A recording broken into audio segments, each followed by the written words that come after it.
good advertising doesn't look at what people want, right? What good advertising does is it intuits or goes to why people are doing the thing. Something I tell every single company when they're like, how do we get people to stay? It's like, what are you teaching them? How are you adding to their sense of self-knowledge? Let's think of ways to build that in to our everyday work environment. If our job is to reflect society, what role do we play in shaping it? Let's get into the real questions with No Filter. Hi, everyone. Welcome back to our No Filter series. I'm really excited to be here today with Lynn Casey, who is the founder of Shine Scout. Lynn, can you introduce yourself and give us a little background?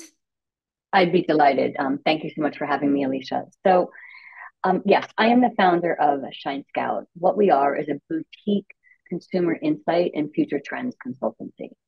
We've been around for about 20 years.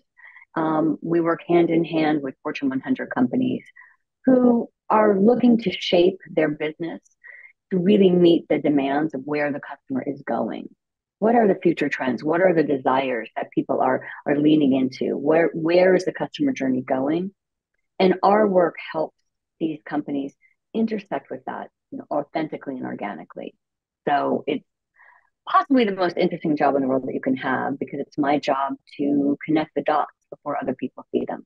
I love it. I love the mission and the objective, and I love that you've been doing it for so long. I feel like this is a growing trend, but you've been kind of leading the curve. So can you just tell us real quick, because so we're talking on behalf of the Marketing Club of New York, and one thing we're always supporting is schools and students. And can you just give us a little background? What school did you go to? What got you into this world? The Wayback Machine. So I went to Boston College and I majored in English. It's interesting. People always ask if I majored in psychology or behavioral studies, and I did neither of those things. I loved to read and thought I was going to be a lawyer, thought I was going to be an attorney, the LSATs, the whole nine yards. But I was really besotted with the world of advertising. So that was my first job out of school, as I went into advertising, Madison Avenue, New York City. And it was such a great training ground, because what good advertising does is it doesn't look at what people want, right? What good advertising does is it intuits or goes to why people are doing the thing, right? We all buy things, we all lean into experiences because we're searching for a feeling, right? There's something that we want on a real emotional level. And that purchase connects us as closely as possible that we can come up with achieving that feeling. So I really got to be a student in the front row of that study of why people do what they do. And it really stayed with me. I stayed in advertising, gosh, for over a decade, moved to the West Coast, and then once here, discovered the world of entertainment. So I was the president of marketing for Paramount Pictures in their television division. So I ran that department for a number of years, and really became even more fascinated by why we dive into a viewing experience, right? Well, a viewing experience is really immersing ourselves in a surround sound of, again, how do we want to feel? So it's fascinating to look at consumer behavior from so many different lenses, and then pulling them all forward into the work I do today. When I first asked you your question, you talked about going back and nostalgia. And one of the things we've seen more and more is this trend of nostalgia. And I know 6 months ago or a year ago, we were talking about grandmother chic and how from a style perspective, it's out.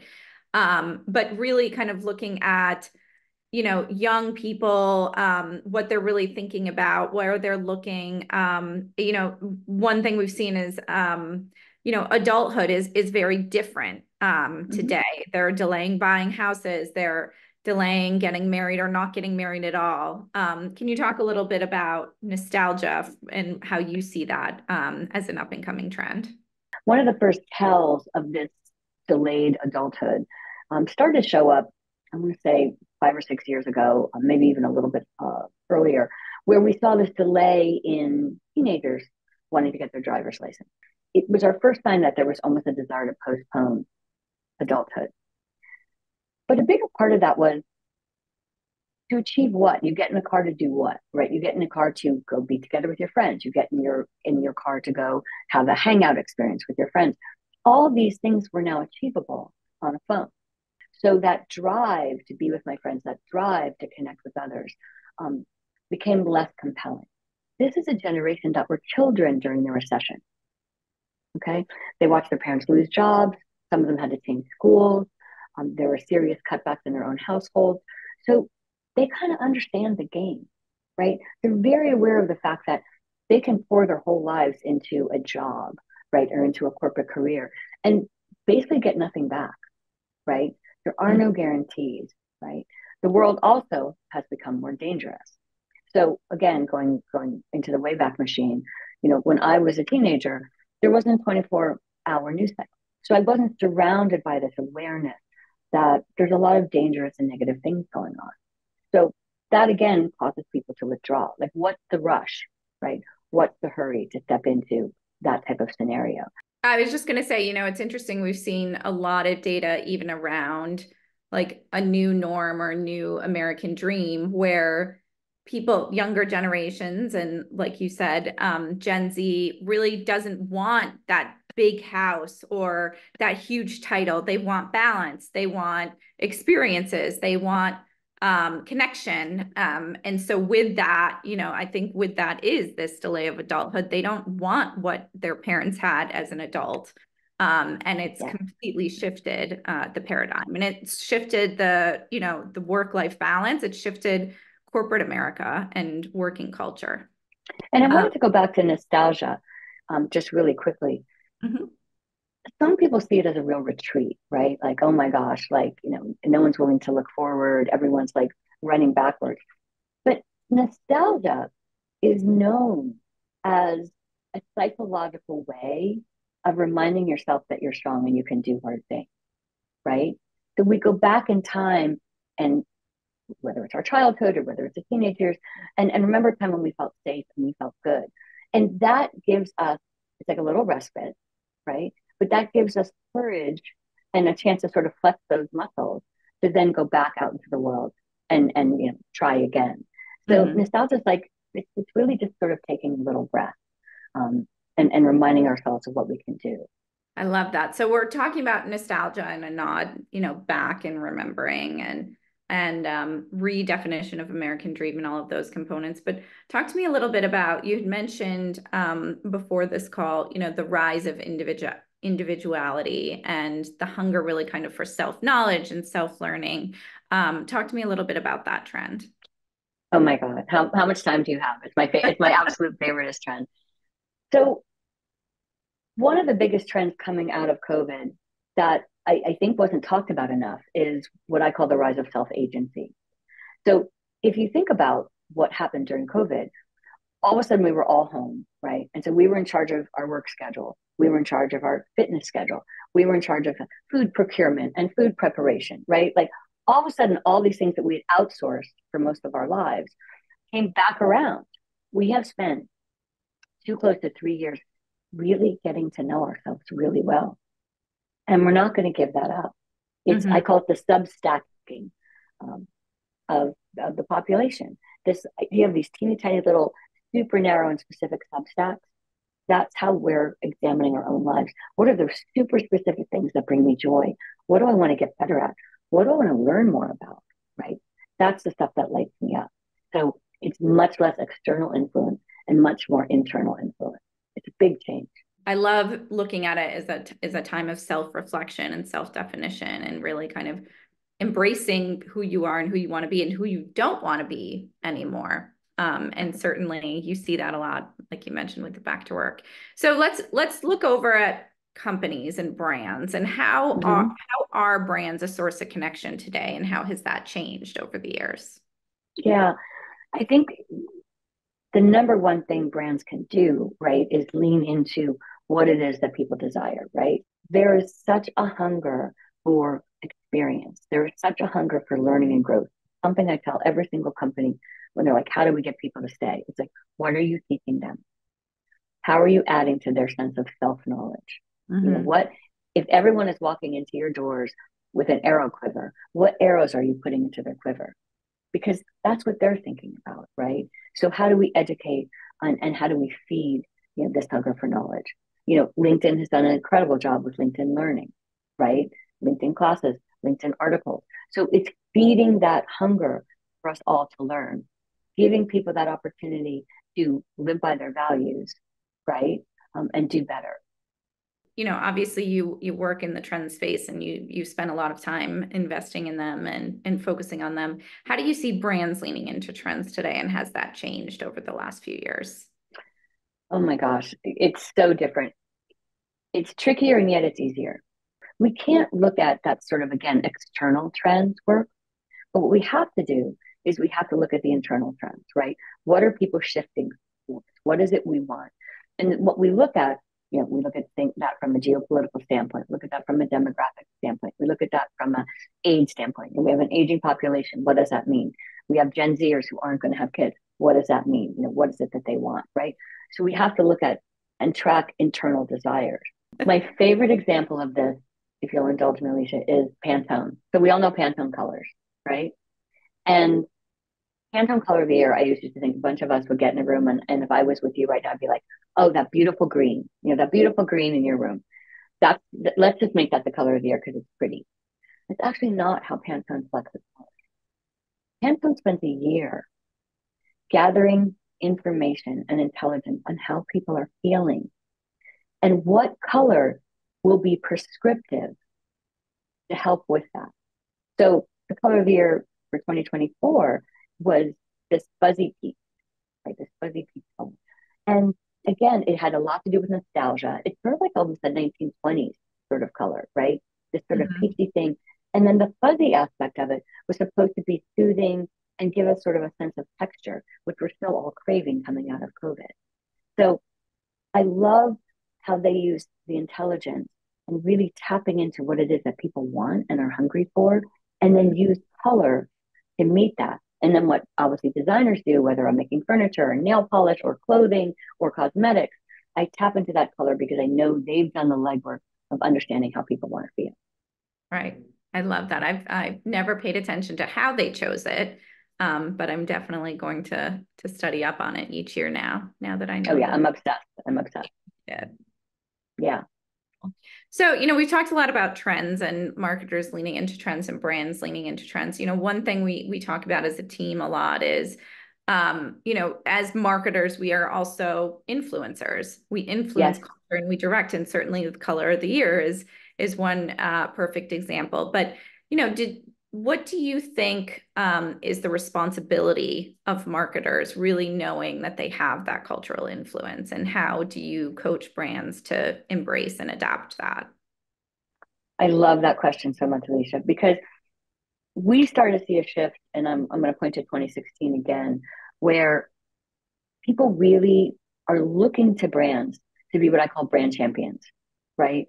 Consumers are going to do the research. They want to live in a better world. And they also know, sure, they can recycle at home, they can do their part. But the biggest role they can play is by choosing brand partners who are leaning into a better world. What you have to do is think about what your values are as a company and how can that show up authentically and organically in your products, right? If you're a food brand, how are you tackling food waste? If you're a food brand, how are you helping feed the homeless? If you're a food brand, how are you helping with the nutritional crisis, right? So really lean into who you are so that it's authentic and legitimate, right? Like Coca-Cola is a brand that has always stood for friendship and community, right? And you watch them lean into that again and again with anything that they do, from experiences to pop-ups to messaging. So understand what your values are and really allow the consumer to participate in buying into and expressing their own values through every time they purchase or participate with you. I love it. So you have so many good points, and I love all of the insights. As we close out today, I want to just pick your brain on what's one piece of advice you would give to marketers today, or someone thinking about maybe entering the marketing field today. First of all, do it. It is the most exciting segment of business that exists today. What I love about marketing is we're really consumer advocates, right? Our job is to really understand what people are feeling. Are they lonely? Are they scared? Do they want to come together and participate with each other? Do they want to stay home and make a meal? Do they want to meet somebody new? Like, we're advocates for how people want to live their lives. And then our work is to make it exciting and culturally relevant and interesting and really help brands get to that intersection point, right? I can think of no better work in the whole world. But what I tell all the students that I mentor, anyone starting out in the business, and brand leaders as well, develop your CQ, your curiosity quotient. Being curious is Mm-hmm. how all of us are going to win. We have to be curious. We have to ask questions of people we meet that we haven't met before. We have to see something. We have to go, wow, that's fascinating. Tell me where that comes from and how you made that. We have to be studying other cultures. We have to be dropping down Substack rabbit holes. We have to be listening to music that we're not familiar with. We have to explore the world. And there we're going to find these little nuggets that light us up and help us create something entirely new. That's all we have. Sharpen your ability and your instinct into sort of understanding and leaning into something new, because that's the direction of the world. So Mm-hmm. that would be my advice. I love that. I love the idea of curiosity and keep that top of mind. Now, Mm-hmm. on the flip side, so you have your advice for someone entering the industry. What's one thing you'd love to see more of in the industry? Mm. I would love to see more of crowdsourcing from the bottom up, right? I think, and I find it shocking that we still work in sort of a hierarchical fashion.